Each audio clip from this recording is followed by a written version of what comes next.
Hi friends, Alappuzha to Kozhikode journey part 2.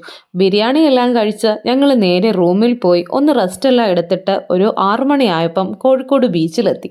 ബീച്ചിൻ്റെ ഒരു side തൊട്ട് അങ്ങോട്ട് ഫുഡിൻ്റെ വെറൈറ്റി ഐറ്റംസ് ആയിരുന്നു. എന്നാൽ ഒന്ന് ട്രൈ ചെയ്തേക്കാമെന്ന് കരുതി. അതൊരു ചെമ്മീൻ സ്റ്റിക്കും ഇത് ചിക്കൻ്റെ ഒരു ഐറ്റം, പക്ഷെ പേര് ഞാൻ മറന്നുപോയി.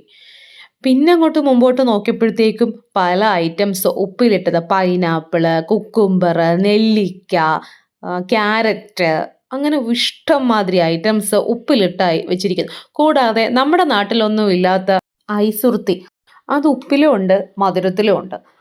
കമ്പയർ ചെയ്യാൻ നേരത്ത് മധുരമാണ് കുറച്ചും കൂടെ ബെറ്ററായിട്ട് തോന്നിയത്. അങ്ങനെ ഐസുർത്തി എല്ലാം കഴിച്ച് മുമ്പോട്ട് നടക്കാൻ നേരത്ത് ഒരു കൈനോട്ടക്കാരി ജയശേട്ടനെ മോനെ വരൂന്നും പറഞ്ഞു വിളിച്ചു. സാധാരണ ഈ പരിപാടിക്കൊന്നും അടുക്കാത്ത ജയശേട്ടൻ എന്തു പറ്റിയെന്നറിയില്ല, ആ ചേച്ചി ഒരു തവണ വിളിക്കാൻ കാത്തിരുന്ന പോലെ ദേ ചെന്ന് കൈയും നീട്ടിക്കൊടുത്തിരിക്കുന്നു. പിന്നെ ചേച്ചി കുറച്ച് കാര്യങ്ങളെല്ലാം പറഞ്ഞു. അതെല്ലാം കേട്ട് കഴിഞ്ഞിട്ട് ഞങ്ങൾ രണ്ടുപേരും കൂടെ ആ ബീച്ചിൽ വന്ന് കുറച്ച് നേരം ഇരുന്നു. അവിടെ ഇരുന്ന് ആ കാറ്റും കൊണ്ടിരിക്കാൻ തന്നെയും ഒരു പ്രത്യേക സുഖം തന്നെയാണ്. അങ്ങനെ അവിടെ വൈബടിച്ചിരിക്കാൻ നേരത്തായിരുന്നു കോഴിക്കോട് ബീച്ച് നിറച്ച് TV ന്യൂസ് റിപ്പോർട്ടേഴ്സ് കൊണ്ട് നിറഞ്ഞു. കാരണം ഞാൻ കഴിഞ്ഞ വീഡിയോയിൽ പറഞ്ഞായിരുന്നു ഞങ്ങൾ കോഴിക്കോട് വന്നിരിക്കുന്ന ന്യൂ ഇയറിൻ്റെ അന്നാണ്. അപ്പം ന്യൂ ഇയർ ആഘോഷം സെലിബ്രേറ്റ് ചെയ്യാനും ന്യൂസ് റിപ്പോർട്ടേഴ്സ് ലൈവ് ചെയ്യാനായിട്ട് ചാനലുകാർ ഇഷ്ടം മാതിരി പേരുണ്ടായിരുന്നു.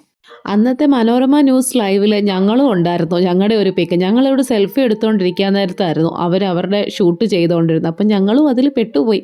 അങ്ങനെ ഒരു ഭാഗ്യം കോഴിക്കോട് ചെന്നപ്പോഴത്തേക്കും ഞങ്ങൾക്കും ഉണ്ടായി.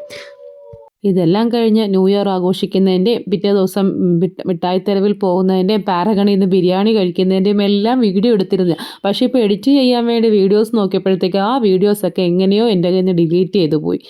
ആകെ ഇപ്പോൾ ഈ കോഴിക്കോടൻ ഹൽവയുടെ ഫോട്ടോസ് മാത്രമേ ഉള്ളൂ ബാലൻസ്. എങ്കിൽ ഞാൻ കരുതി അത് ഇവിടെ കിടന്നോട്ടെ എന്ന്. അന്ന് വൈകിട്ട് ബേപ്പൂർ ബീച്ചിൽ പോയ വീഡിയോസ് ഉണ്ട്, അത് നെക്സ്റ്റ് വീഡിയോയിലിടാം. അപ്പോൾ സീ യു, ബൈ.